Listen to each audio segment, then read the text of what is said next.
அது நீதி ஏது, தேவன் ஏது என்றெல்லாம் திரிச்சு அறிஞ்சதுக்கு பிறகு இயேசுவில் விசுவசித்து எடுக்கிறது தான் ஒரு யதார்த்தமான ஒரு ஸ்நானம்.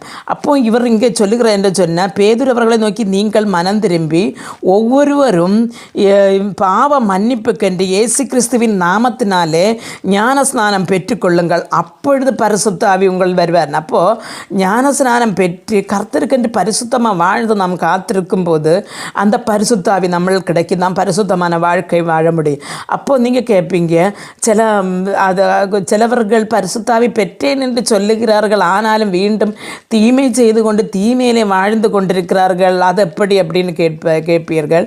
ஆனால் இருதயத்திலே சுத்தம் இல்லாமல் கரெக்டாக ஆண்டவரை நம்முடைய இருதயத்தில் முழுமையாக சீகரிக்காமல் நாம் பரிசுத்தாவியை பெற்றுக்கொள்கிறோம் என்று பெற்றுக்கொள்ளும் போது அநேக நேரங்களில் அவர்களுக்கு பரிசுத்த ஆவிக்கு பதிலாக அசுத்த ஆவி அவருடைய இருதயங்களிலே வருகிறது. அருமையான